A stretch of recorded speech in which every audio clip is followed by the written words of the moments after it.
Así es, clases de francés. Hola a todos, bienvenidos a este podcast número 1 de Sal de la Caja. Y el día de hoy vamos a hablar, el título yo sé que está un poco extraño, pero el tema es Jesús como figura histórica y su influencia en las artes y la cultura. Principalmente hablaremos de libros, de literatura, de cine, de música, de pintura y cualquier cosa que se nos ocurra mientras tenemos esta conversación. Y está aquí a mi lado el doctor en proceso y actual doctor de la ley, Brian. Dinos, Brian, ¿por qué crees que es importante sentarnos y platicar sobre Jesús y su influencia en el arte y la cultura? Bueno, en primer lugar, porque vivimos en Occidente. Como sabemos, la principal religión de Occidente pues es el cristianismo. Así Entonces, es. sea una persona cristiana o no, el cristianismo va a estar presente en su diario vivir. Deal with it. Segunda, porque me parece una persona muy interesante, muy importante en la historia. Sea vista como hijo de Dios o sea vista como otro hombre más. Sí, o sea, creo que, como tú dices, vivimos en el año 2018 DC. 2019, perdón. 2019 después de Cristo. Y aunque no, ni siquiera creas que existió Jesús, pues el calendario está marcado por su nacimiento. Así es. Y pues creo que podemos concordar y cualquier persona lo puede comprobar que pues es el ser humano más influyente que ha habido en la historia. Ningún otro ser humano ha tenido tanta trascendencia geográfica, cronológica, cultural. Y queremos analizar o seguir los rastros de qué tan impactante o importante es su figura, no solamente en el ámbito religioso, que ese no es el tema de hoy, sino en el arte y en la cultura. Di algo. Bueno, pues yo creo que vamos a empezar a hablar sobre esto.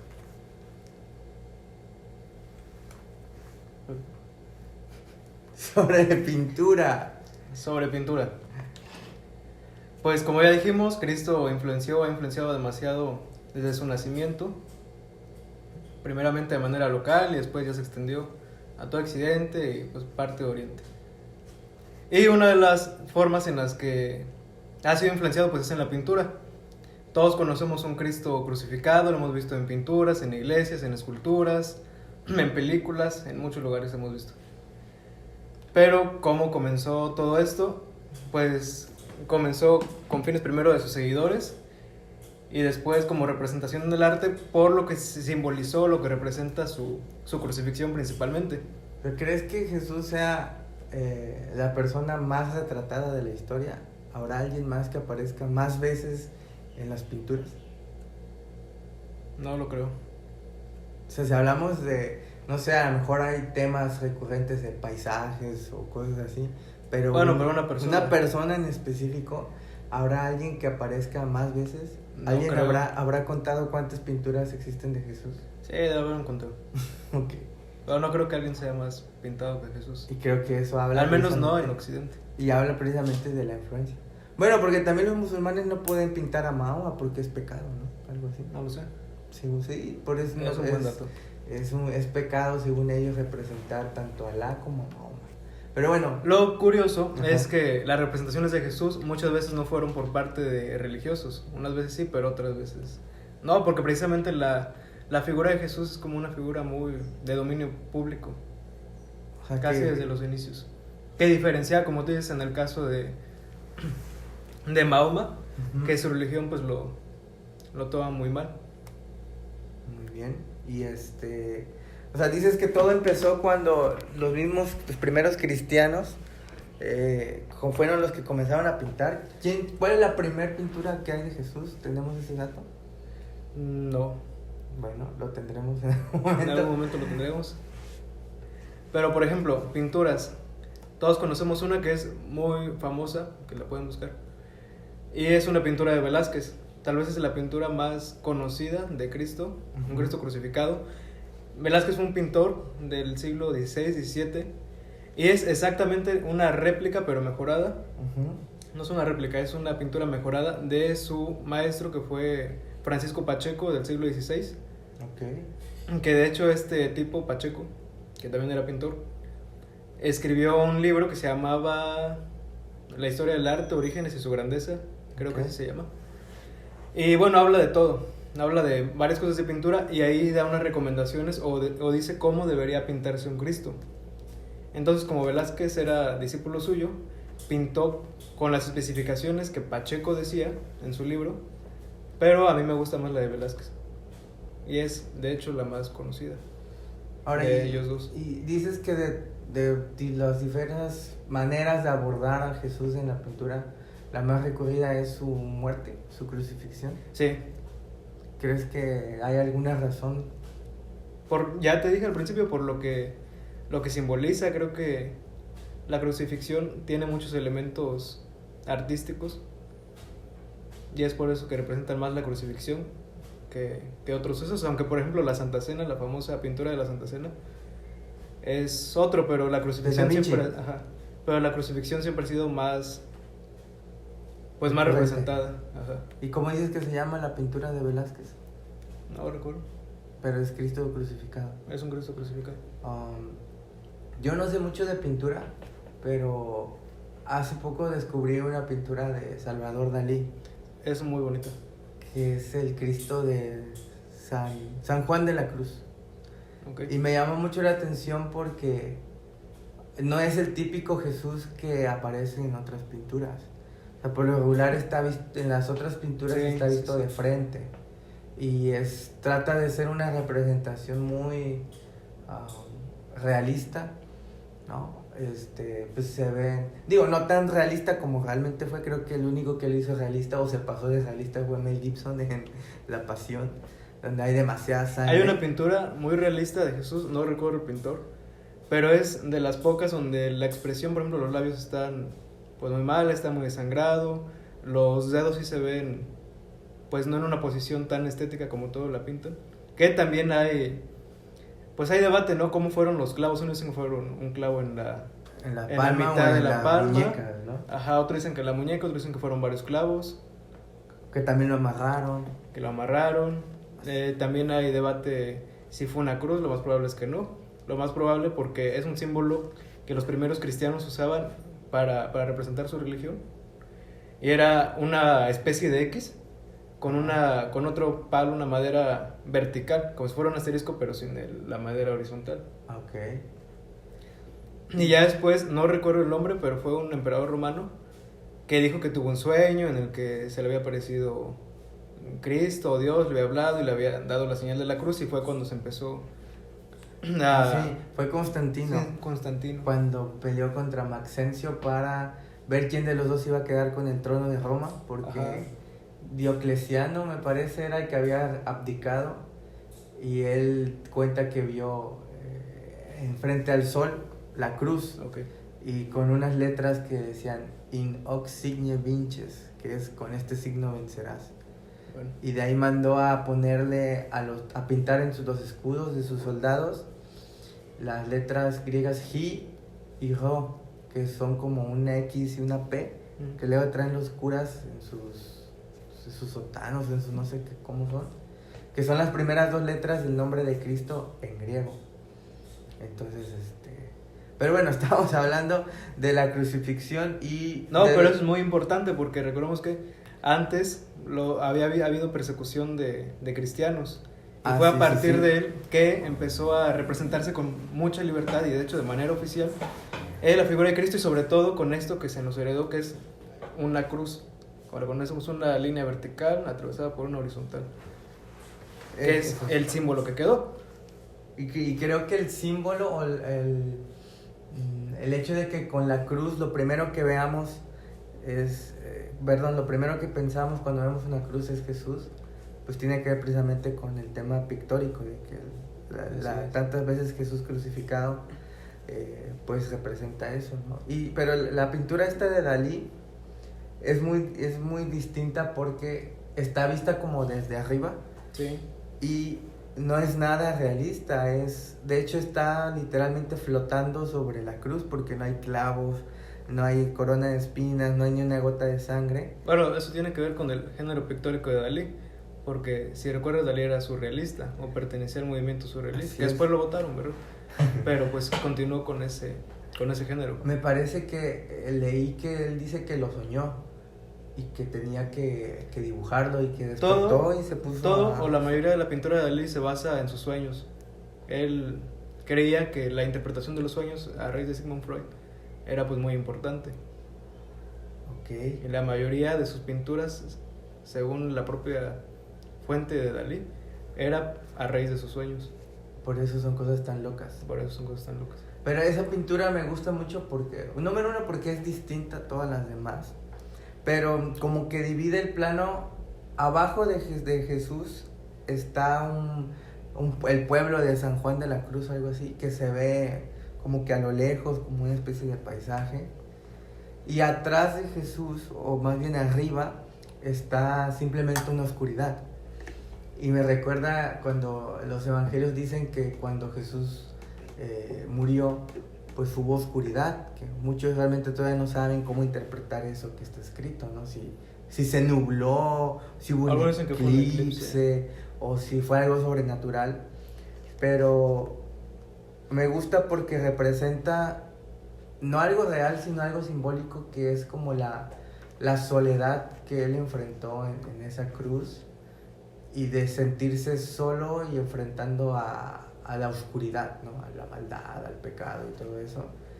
Y siento que hacía falta que alguien representara no cómo se pudo haber visto, sino lo que representa, ¿no? Y siento que él, en esa pintura, él detiene la oscuridad sobre él, literalmente sobre sus hombros, y abajo está un pueblo que para mí simboliza la humanidad, la civilización, y que prácticamente él se puso en medio de la maldad y la oscuridad que iba a destruir lo que aún hay bello de este mundo, ¿no? Entonces, a mí me gustó mucho esa pintura, pero hay otros ejemplos, ¿no? Otros grandes pinturas que han tomado la influencia de Jesús. Sí, muchas. Una es Dalí, Picasso también lo representó muchas veces. Ya dije Velázquez, Pacheco, y de ahí pues varios artistas de acuerdo a la época. Una de las épocas que más me gustan de las representaciones de Jesús en pintura son el Renacimiento, y la otra sería el Barroco. ¿Y por qué te gustan esas épocas? Por la simbología en las pinturas. Por ejemplo, no solo ponen la cruz y a Cristo, sino que también ponen otra simbología, como la que mencionabas, el eclipse. Ponen una luna y un sol de lado y lado. También ponen o representan también a los dos ladrones. Uh-huh. Y abajo algunos ponían o siguen poniendo un cráneo o un cadáver, pero solo son huesos. Uh-huh. Que representa a Adán, que pues fue el primer hombre caído, y que eso representaba el sacrificio de Dios por la humanidad. Y es muy importante, otros también dibujan o pintaban un árbol. Uh-huh. Otros dibujaban por el árbol un pelícano, por el árbol de la vida.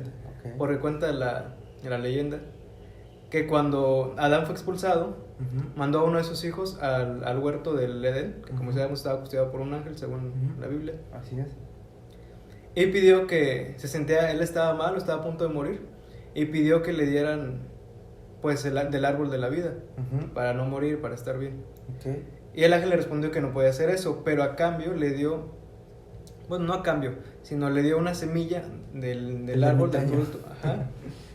Y le dijo a su hijo que no le iba a ayudar, pero que la sembrara, y que en algún momento iba a nacer alguien que iba a representar ese árbol de la vida. Ya no ibas a necesitar tal vez un árbol, sino que un sacrificio en algún momento iba a haber. Un nuevo comienzo. Que iba a dar, ajá, un nuevo comienzo. Okay. Lo de los pelícanos es una de las cosas más raras. ¿Pelícano? ¿Los pájaros? Ajá, normalmente ponen un pelícano, una mamá pelícano con sus crías. Ajá. Porque también cuenta una leyenda, creo que es griega, que bueno, no es una leyenda, es una realidad, pero la leyenda la asimilan con Jesús. Ajá. que cuando, eso lo dijo un fisiólogo griego, Ujú. que los pelícanos cuando tienen a sus crías, los matan.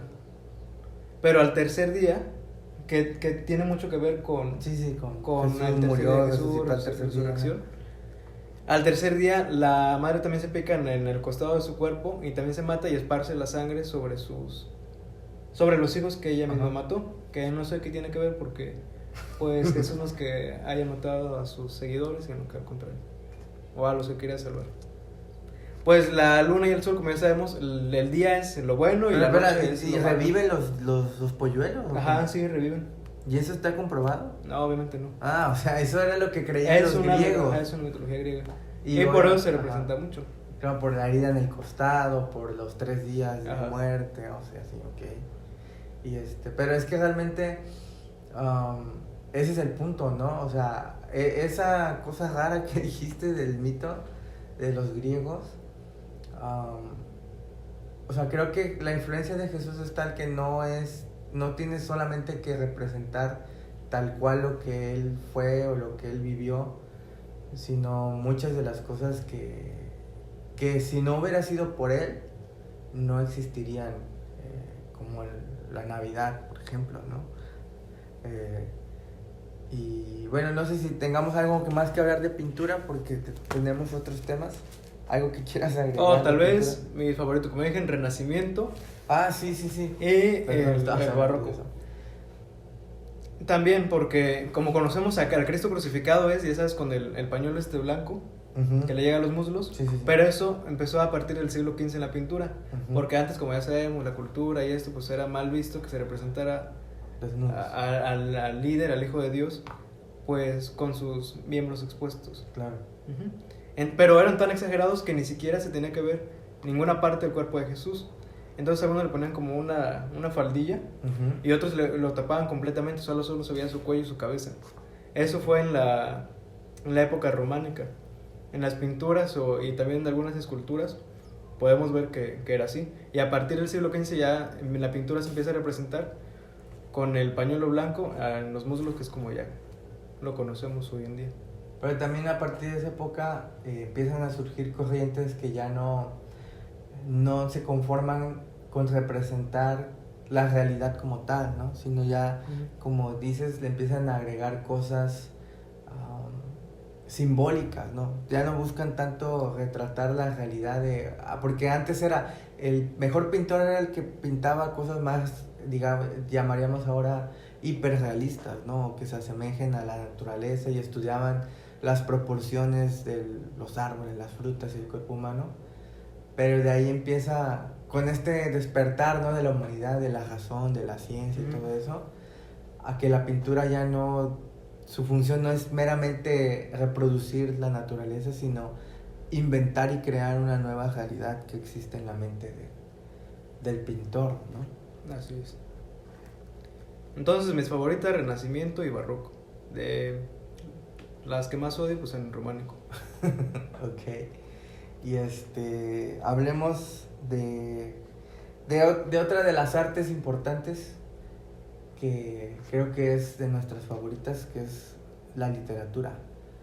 Creo que lo principal, pues obviamente, es que aunque Jesús nunca escribió nada, pero ha inspirado a muchísimas también personas. Sí. Bueno, tal vez valga la pena hacer la misma pregunta, si habrá alguna persona a la que se le hayan dedicado más libros, ensayos, etcétera. Sabemos que la Biblia es el libro más vendido de la historia y pues la Biblia habla de Jesús.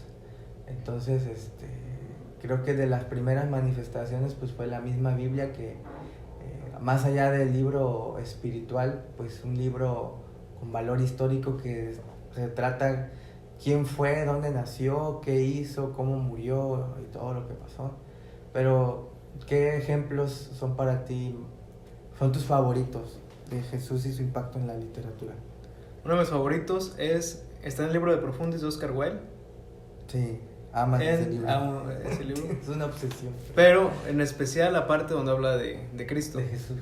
Entonces, todo eso es algo muy importante y voy a leer un fragmento. Bueno, creo que antes de eso hay que decir qué rayos es de Profundis. O sea, escribió bueno. Oscar Wilde, que era Oscar un Wilde. escritor irlandés. Del 1800, sí. Ok, y que... Hijo de un médico que me parece que era oftalmólogo. Ok. Muy importante.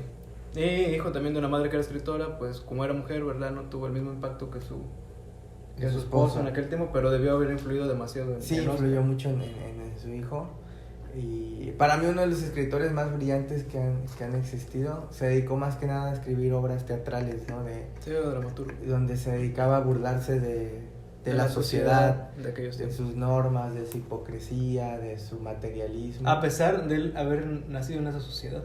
Sí, o sea, él literalmente conocía también esa sociedad que tenía esa autoridad moral para denunciar esos crímenes o pecados, pero lo hacía de una manera muy, pues cómica. O sea, todos son comedias, son absurdos. Aparte, eso le da más autoridad para hablar, no solamente porque lo conocía, al final todos conocemos la vulgaridad humana, pero porque no decidió vivir una vida fácil. O sea, era mucho más fácil ser el hijo de un médico renombrado a nivel mundial, estar en las mejores escuelas, sino que no se amoldó no se conformó a la cultura. Bueno, y Oscar Wilde al final de sus días es encarcelado en la cárcel, porque es acusado de homosexualidad, de sodomía, como se manejaba en esa época.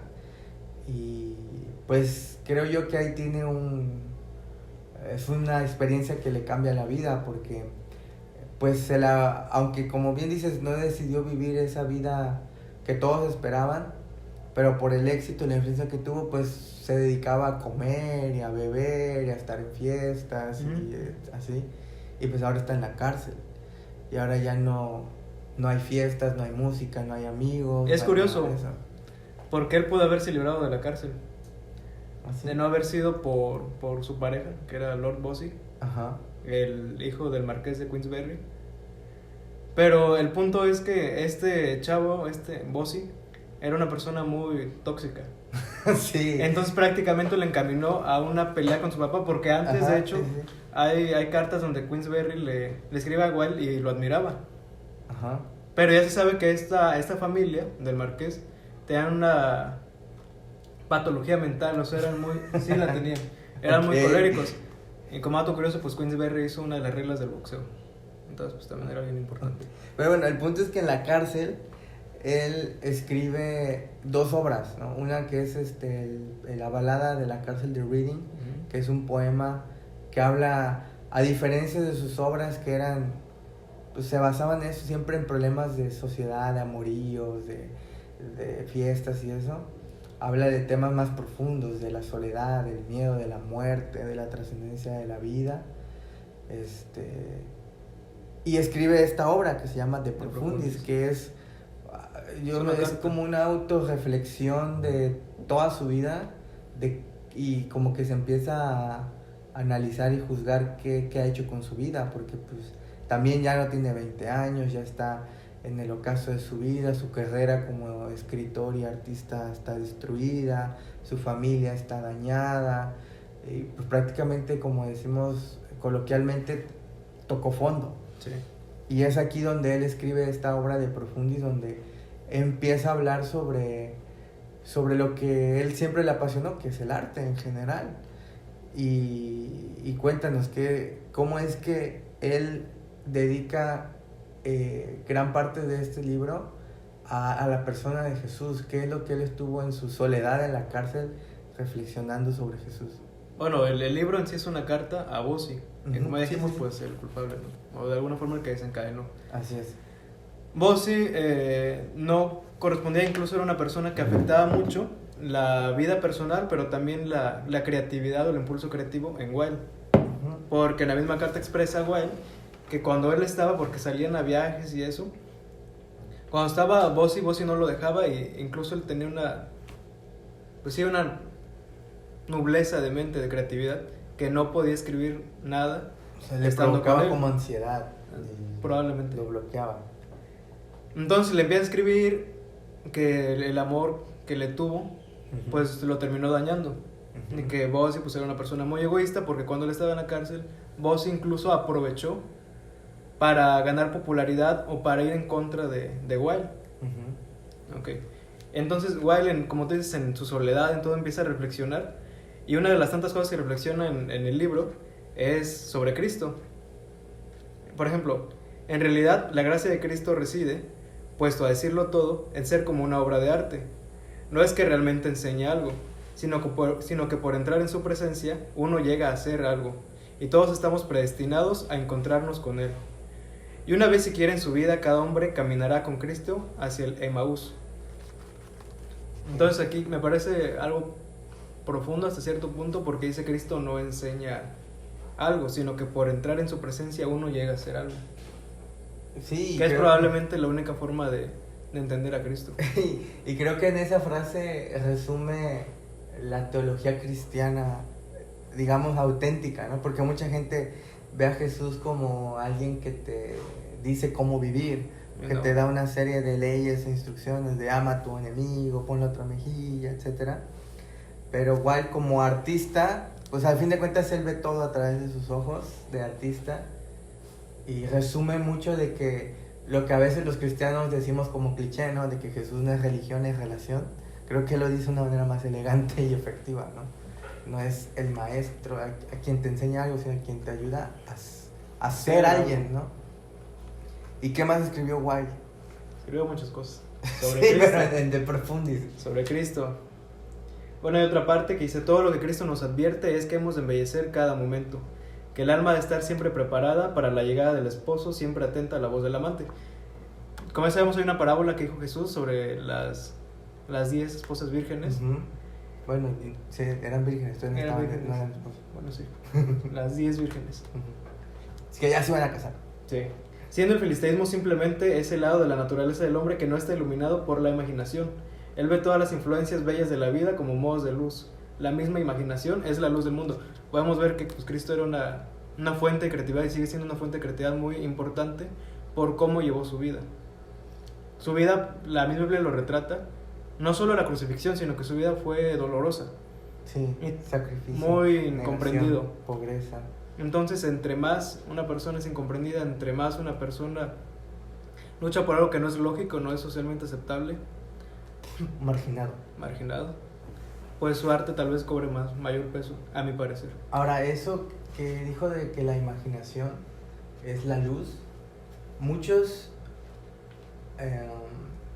escritores, filósofos y teólogos marcan una estrecha relación entre la fe y la imaginación, porque confluyen en el hecho de que la imaginación pues es la capacidad de ver cosas que no existen, escuchar y sonidos que no existen, la capacidad que te da de crear o de imaginar otros futuros, otras realidades. Y la fe prácticamente bebe de lo mismo, ¿no?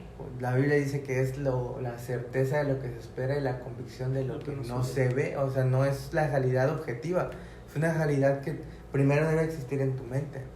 Entonces, me llama mucho la atención eso, que Wilde trata también de derribar esa barrera que pudiera haber entre la religión y la fe y el arte, ¿no? Porque a veces parecieran estar peleadas una con otra, pero él dice la verdadera religión o el verdadero fe tiene que ver con la belleza, tiene que ver con la imaginación, ¿no? Entonces, muy profundo esas frases matonas de Wilde. Hay otra que me gusta mucho en el mismo libro, sobre Cristo. Su moral es la simpatía, que es lo que tiene que ser la moral. Aunque lo único que hubiera dicho fuera sus pecados le son perdonados porque mucho amó, valdría la pena haber muerto por haber podido decir eso. Su justicia es toda ella justicia poética, exactamente lo que debería ser la justicia. Muy importante. Porque recordamos que, dice, su moral es la simpatía, que es lo que tiene que ser la moral. Wilde no estaba como que en sus mejores momentos moralmente. Claro. O sea, estaba en la cárcel, había sido por sodomía, su familia hubo un punto en el que por bien de sus propios hijos la abandonó. Claro. Era el escarnio en los periódicos. Uh-huh. Entonces no estaba en su mejor momento moralmente, pero dice algo muy profundo, que es la moral debe ser empática. Claro. Es algo muy profundo. Sí, tal vez cosas que nunca te pones a pensar hasta que lo pierdes todo. Y solamente te queda con... Obviamente en su infancia estuvo sembrada como todo miembro de la sociedad irlandesa o europea, el cristianismo era la doctrina, ¿no? Pero aparte, tiene que ver mucho como sociedad, pero también te remonta a las palabras de Jesús que decía, ama a tu prójimo como a ti mismo. Entonces, si la moral es criticar a alguien porque hizo algo inmoral, entonces se contradeciría con la visión con la perspectiva de Cristo. Claro. Por eso la moral de Cristo es la simpatía. Claro, sí, trata a los demás como quieres que te porque traten. No es nada moral no tratar en juzgar, no juzgues no juzgues. El que tiene la paja en el ojo. Ajá, exacto. Y creo que también en ese libro dice White que Jesús, más que el Salvador y que el Hijo de Dios, etcétera, él lo pone como el más grande artista, ¿no? El más grande poeta. Sí, algo incluso así. Mayor que Shakespeare y Dante. Así fueron muy grandes. Porque, como decimos, a lo mejor no hizo una gran pintura, no escribió nada, no esculpió algo, pero no hay otra persona que haya inspirado a tantos artistas, ¿no? Que han bebido de su vida, sus actos, sus enseñanzas, sus dichos, su influencia. Y creo que Wilde lo aborda de manera directa, pero también lo aborda de manera indirecta en sus obras. Él escribió uno de mis cuentos favoritos, que es La Rosa, El Ruiseñor y la Rosa. Que tienes un ensayo y lo leí. Así es, en mi blog, visítenme. Y recuerdo que me conmovió, cosa que nunca pasa. Porque realmente él cuenta la historia pues es una historia muy emocional, muy... no sé cómo describirla, donde habla de cómo alguien está dispuesto a sacrificarse a sí mismo por el bien de otra persona, y cómo esa persona al final, que es como que esa vuelta de tuerca que la primera vez que lo lees no te esperas, no lo valora en absoluto, ¿no? El que alguien haya dado su vida por ti, para verte feliz, para resolverte un problema, una necesidad, y tú no lo valoras, no lo pisoteas. Y fue cuando yo sin hacer un estudio tan profundo, creo que no siquiera había leído De Profundis, pero desde mi perspectiva cristiana yo veía, es que esto es exactamente lo que Jesús hizo, ¿no? Él vino y entregó lo mejor que podía dar, que era su propia vida por nosotros, y lamentablemente pues muchas veces como individuos y como sociedad pues vivimos como si eso no hubiera pasado, ¿no? Y creo que si vemos las cosas desde esta perspectiva, la influencia de Jesús se hace todavía más grande, porque ya no solo se trata de, Jesús, alguien influenciado por Jesús es alguien que habla de su resurrección, o alguien de su muerte, o de Navidad cuando nació. No, creo que alguien influenciado por Jesús es quien aborda los temas que Jesús hablaba. ¿Tú qué opinas? Sí. De hecho, ver a Jesús como Navidad y como es ver Limitarlo. Algo totalmente contrario incluso a Jesús. Porque la vida y obra de Jesús fue precisamente ayudar a las personas más necesitadas. Pero también no era una persona nada superficial. Nada superficial. Por todo lo que hacía podemos ver que no era nada superficial. Y no solo eso, sino el ejemplo de cómo, que eso es muy difícil, a pesar de las circunstancias, a pesar de todo, sacó adelante y de una forma intachable, que es muy difícil. Es muy difícil lograr hacer algo así. Por eso para mí el mejor arte es el arte que uno lo vive, no lo que pintas, no, tal vez lo que escribes, pero si eso va acompañado de que lo estás viviendo, es una obra de arte sin comparación. Y es como lo que dijo White, que la vida de Jesús es una obra de arte, ¿no? Tal vez en su sabiduría divina, él sabía que mientras estaba cenando con sus discípulos, inspiraría después a Da Vinci a hacer esa pintura, ¿no? O mientras estaba en la crucifixión, sabía que habrían cientos o tal vez miles de artistas que les impactaría tanto esa escena que dedicarían su vida a perfeccionar su arte para poder representar lo mejor posible su visión de ese episodio, ¿no? Y hablando de, como tú dices, de ver a Jesús no digamos que por separado o simplemente escenas sino analizar la vida de Jesús completa incluso desde antes de su nacimiento, ¿no? Las profecías, todo ese show, hasta que murió y resucitó. Creo que para mí ese es el impacto más grande y que lo vemos más ahora en nuestros tiempos modernos, el impacto que ha tenido Jesús en la cultura y el arte, porque estas artes, digamos, son como que siempre han existido, son artes antiguas, pero hablando de la última bella arte que se incluyó, como el cine, no sé, yo veo que la marca que dejó Jesús está en todas partes, desde películas como por ejemplo Avengers, Endgame, así estás... ¿Crees que influyó en Avengers? Claro que influyó, No, Jesús ahí te pregunto. Porque Robert Downey Jr. murió por todos nosotros y nos salvó. Y es que ese tema es recurrente. Prácticamente, para que alguien sea un héroe, tiene que sacrificar algo. Y en Avengers, Tony Stark, pues literalmente dio su vida por nosotros. Y eso, y obviamente se enfrentó, digamos, a alguien más poderoso y se dio cuenta que la única forma de vencerlo era derrotándose, ¿no? Como lo que dijo el Doctor Strange, ¿no? Solamente hay una forma de ganar y es cuando nosotros aparentemente perdemos. Al perder, nosotros realmente estamos ganando. Que fue lo que Jesús hizo. Ese era su plan, ¿no? Él dijo, voy a vencer el pecado y al diablo y todos esos. ¿Y cómo lo vas a hacer? Podríamos pensar, bueno, va a venir con todo su ejército y va a aplastar a todos los demonios y así.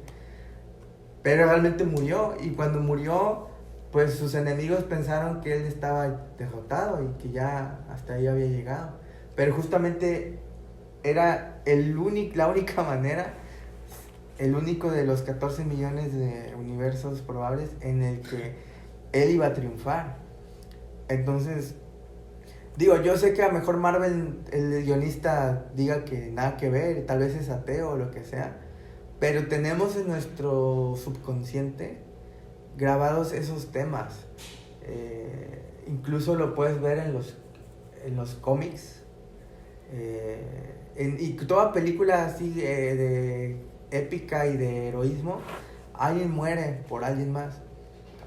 Con lo del meteorito, del 3 de octubre. ¿Sí? ¿Viste Armagedón? No. Bueno, Bruce Willis muere por todos nosotros. Él se sacrifica porque tiene que explotar la bomba para explotar el asteroide que va a chocar contra la Tierra, pero él se tiene que quedar para hacerlo manualmente. Y él da su vida por todos nosotros. Y así, o sea, analiza muchas cosas. Donde el héroe tiene que dar su vida o sacrificarse por los demás.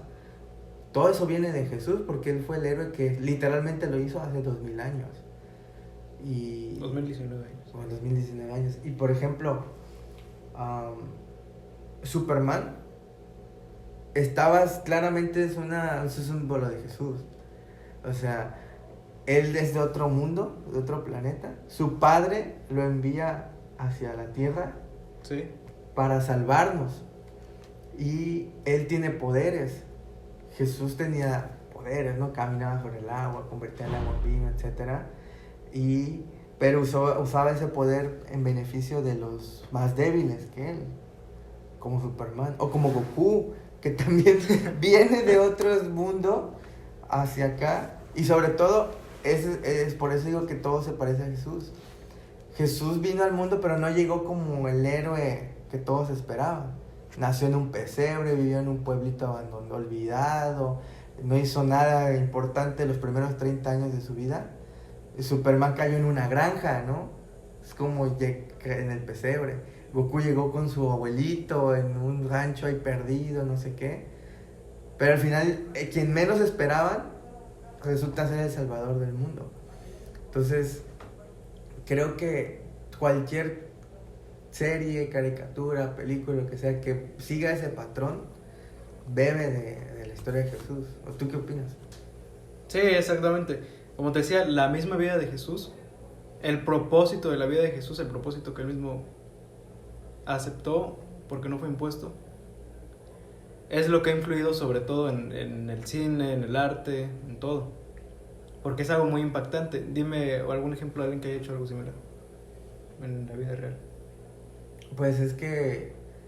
Tenemos a grandes hombres, Gandhi, Sí, sí. muchos, pero ninguno de ellos llegó a ese nivel de decir yo puedo salvar a la humanidad y a sufrir de tal manera. Ninguno. Y pudo haberlo dicho tal vez, pero no lo pudo llevar a la No lo práctica.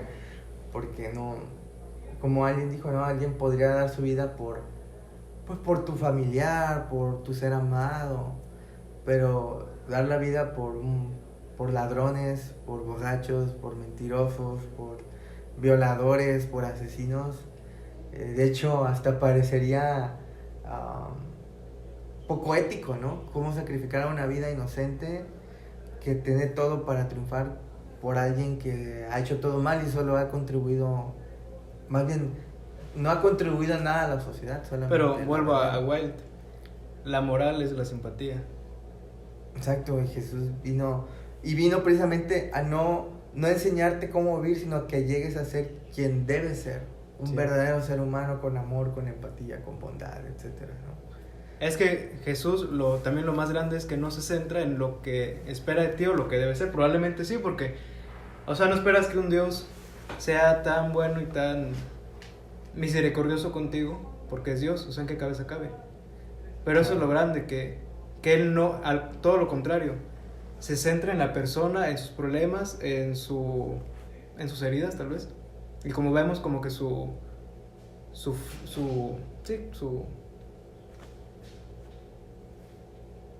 ¿cómo llamarlo? Es que es como... No sé, las personas a las que se abocaba eran precisamente las personas pues más despreciadas socialmente. Y cambió porque todos los pueblos y culturas sí tenían sus dioses, sus deidades, pero las veían como ajenas o lejanas. Sí, precisamente. O que prácticamente no les importábamos los seres humanos, o bien simplemente veían que podían sacar de nosotros y querían sacrificios, O vengativos, querían sangre, caprichosos. querían esto, lo otro. Y Jesús vino a contarnos la historia de un Dios todo lo contrario, que en vez de exigirnos a nosotros, O sea, porque la mayoría de los dioses exigían sangre, ¿no? Sacrificios. Y este Dios está dispuesto a sacrificarse por nosotros y Él nos da su sangre. Y es así como que, wow, no sabíamos que podía existir algo así. Pero bueno, nos falta hablar de la música, Brian. ¿Qué podemos hablar de este arte tan imprescindible, yo creo, en nuestros días y que nos permite estar escuchando música prácticamente todo el tiempo? ¿Cómo Jesús influyó también en la música? ¿conoces algún artista clásico cristiano? Pues lo primero que viene a mi mente es Bach. Uh-huh. Muchos consideran que es el más grande músico que ha existido en la historia de la humanidad. Y de hecho, como dato curioso, hace años lanzaron una cápsula al espacio con como que el patrimonio de la humanidad para que los alienígenas conocieran quiénes somos. Y en la música decidieron incluir la música de Bach, porque consideran que es lo más hermoso que los seres humanos hemos creado musicalmente. Y Bach era un cristiano, era alguien que componía su música pues para tocarla en la iglesia con el coro, y él firmaba sus partituras con las letras SDG, Soli Deo Glory, que solo a Dios es la gloria. Pero más allá de eso, habrá artistas, músicos, tal vez no cristianos, que aunque también como veíamos como en el cine y en las películas, estarán influenciados por Jesús sin que ellos mismos se den cuenta. Sí. En la casa y una persona que para mí no es artista, pero pues Madonna en una de sus giras, no recuerdo cuál, se representa ya siendo crucificada y con una corona de espinas. No sé qué tiene que ver con su canción. Claramente Madonna no es cristiana. De hecho se volvió como judía, de esos raros que la cábala y no sé qué cosa. ¿Sí? Sí. Además está un poco loca. Pero bueno, podemos ver uno de los mayores ejemplos de la influencia de Cristo de una persona pues que está muy, muy loca. Pero fíjate, Madonna, a pesar de eso, También tiene canciones como... ah, Hay una que Like dice a- Pray. sí, Like a Prayer. Like a Prayer, exactamente. Y hay una no muy conocida, pero que a mí me gusta mucho, que se llama... De ella. Sí, se llama Nothing Fails, creo que es de Music. No sé, cuando estaba chida su música. Y dice, el puente de la canción, es una canción de amor, ¿no? Que Ajá. habla que te encontré, nada falla, mi vida es genial. Y dice, I'm not religious, but I feel so moved, makes me wanna pray you'll always be here. Y luego entra un Sí, coro sí, lo he así. escuchado, ¿Sí me lo has gusta mucho esa escuchado? canción. Y esa parte es como... O sea, es como favorita de la Madonna canción. dice, no soy religiosa, no creo en Jesús, no creo en Dios, me vale gorro la Biblia, pero te amo tanto, que tengo tanto miedo a perderte, que algo dentro de mí me hace querer orar, no sé a quién, si ella dice que no cree en Dios, pero orar y hacer una plegaria para que tú estés conmigo siempre. Y eso habla, lo que la misma Biblia dice, que en el corazón de los seres humanos siempre hay esa convicción, esa vocecita que te dice, hay alguien más grande que tú, ¿no? Y Madonna, aunque no es de mis favoritas, pero sin dudas de las más importantes o las pioneras en la música actual, porque es la reina del La pop. reina del pop, claro. Fue la que empezó con todo esto de... O tal vez no la que empezó, pero la que tuvo el auge. Ujú. Con esto de la provocación, sobre todo con elementos religiosos. Sí. Cómo se representa crucificada, siempre tiene algo con estos rollos de la oración, de las iglesias, de la simbología cristiana, la simbología católica. Claro. Entonces es una influencia muy grande. Porque implícitamente reconoce que son símbolos y son ideas muy fuertes. Y ella sabe que si las golpea va a llamar la atención de la gente. Así que, bien o mal, no se escapa a esa influencia. Y hablando de íconos de la música, si hablamos de Elvis, Elvis cambió la música, ¿no? Inventó el rock and roll y todo ese show. Pero Elvis comenzó cantando gospel, ¿no? En su iglesia. En su iglesia. Y de hecho hizo muchos discos de música religiosa. Y según entiendo, los Grammys que ganó fueron por esos discos. Y al final de sus días, cuando era gordo y cantaba en Las Vegas y se ponía su traje blanco con su mega papada y su cabello, hay una anécdota donde dicen que, ves que a él se le empezó a llamar el rey, ¿no? The King. Y alguien le gritó, "You're the King". Y Elvis volteó y dijo, "No, Jesus is the King". Porque él, y lo pueden ver en YouTube, él cerraba sus conciertos en Las Vegas con un himno cristiano clásico, ¿no? De How Great Thou Art, cuán grande es él. Y a pesar de que estaba como wild, no en su mejor momento, ¿no? Tenía una adicción a las drogas, era gordo, estaba ya totalmente pues solo. A veces a esos artistas necesitan como que llegar a ese punto de sus vidas donde se dan cuenta que Jesús que Jesús está ahí. Entonces, aún la música no se escapa, porque la misma Biblia, aunque no hay música, tiene un libro de salmos que todos esos son canciones. Sí, Se la mayoría es cantaban. por David, Entonces, que era un compositor. la Biblia reconoce la importancia de la música y y aún en el rock, obviamente, y la misma historia como de muchas artes, si la analizas, viene de las iglesias. En las iglesias eran los mejores pintores que representaban las escenas bíblicas, los mejores arquitectos que hacían las mejores catedrales y con la mejor acústica para que se escucharan los cantos. Viene de ahí. Y actualmente pareciera que iglesia y arte son cosas opuestas. Casi enemigas. ¿Tú qué opinas de esto para cerrar? Sí, pero porque es que llevamos como una hora hablando. Llevamos una hora. Bueno, precisamente.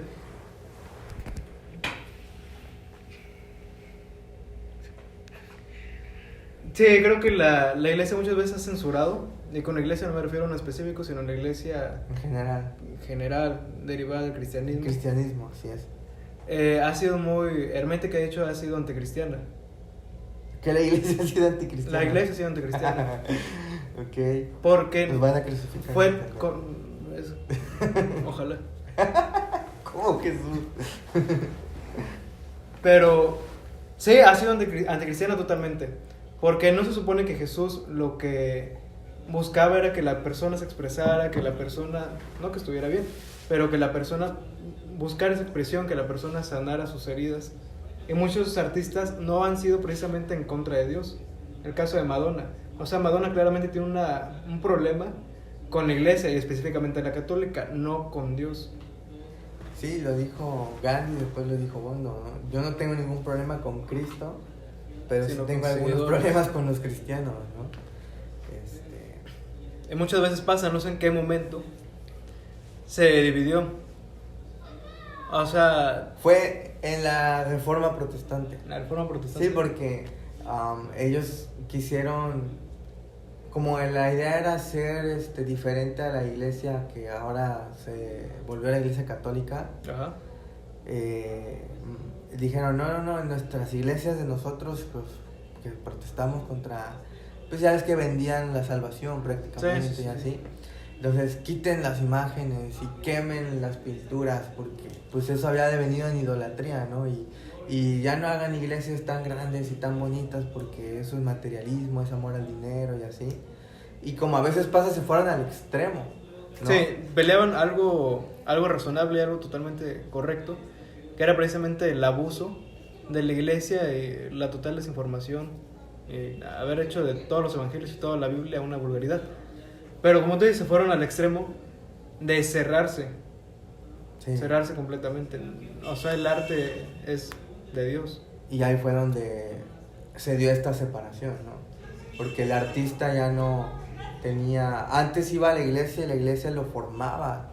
Le decían, ven, aquí te enseñamos música, te enseñamos pintura, te enseñamos a escribir, te enseñamos a decorar, a construir. Y creo que ese es un tema para otro podcast. Pero grandes artistas como Van Gogh, que no encontró un lugar en la iglesia, terminó apartado porque la iglesia no supo cómo acoger a estos artistas. Sí, muchas veces la iglesia es cruel. Así es, porque la iglesia está formada por humanos y los humanos somos malos. Pero aún así Cristo murió por nosotros. Así es. Y pues bueno, pues ya hemos hablado mucho, que esperemos que este podcast sea interesante y que genere su curiosidad, que investiguen en Google todo lo que hemos dicho a ver si es cierto. Y yo creo que seguiremos hablando específicamente de cada arte y su influencia de Jesús. Así que en próximos podcasts. No se queden tranquilos, busquen, investiguen, salgan de la caja de la comodidad. Como que todo fue una mentira lo que les dije. Ese era el final inesperado. Sí. Pero bueno. Todo fue improvisación. Saludos. Chao. I go hard, that's on God. Yo, yeah.